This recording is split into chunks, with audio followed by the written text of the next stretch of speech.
Hello everyone, it's me Clayton. I just finished watching Night Swim, directed by Bryce McGuire and starring Wyatt Russell and Kerry Condon. Now, Blumhouse has been known for a lot of horror films that have scratched an itch when it comes to various types of horror, whether it's horror of AI, whether it's the scares of supernatural ghosts, and it seems that a lot of the projects they've come up with over the years, and all the ones that they've greenlit, have come from filmmakers who have a genuine vision.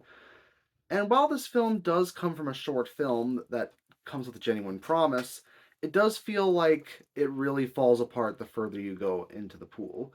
It's a pool that looks inviting at the surface, but doesn't have a lot of good stuff down below, very much like the film itself. But let's get to the story, shall we? The story is about the Waller family, where Ray, played by Wyatt Russell, is a former baseball player whose career was cut short due to an illness that affects his legs and it seems to be degenerative.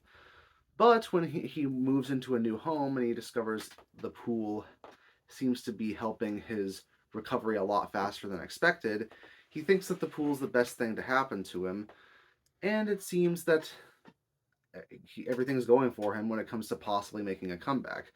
But as Eve, played by Carrie Condon, and her kids discover, the pool is making them see certain things that aren't there, and there seems to be an entity in the pool that's dragging them into the deep end, trying to drown them. And as an incident occurs at a pool party, the Wallers have to find out what's going on, what's the deal with the pool, and maybe find a supernatural explanation as to why there's been a ton of deaths linked to the pool and the people who have lived at that house. So the film is only about an hour and 38 minutes long, so it's not a particularly long film, but it does feel like a lot of the film's setup was done to get the runtime up to feature length, which is kind of odd considering the setup in the first half of the film is actually the best part of it. There's some genuine character building done throughout. It sets up a pretty okay mystery when it comes down to what the pool is doing and where everything is. And it does make you wonder, at least at the start, whether there's actual supernatural stuff in the pool or whether some of it is due to the psychological effects that our characters have. I mean, at the first bit of it, I almost thought Wyatt Russell's character, Ray, was going to have some kind of twist where the pool ends up as a reflection of his mental state. But when we get to the actual explanation of why the pool is haunted and what's the overall reason as to why it drowns people, it's ridiculously silly.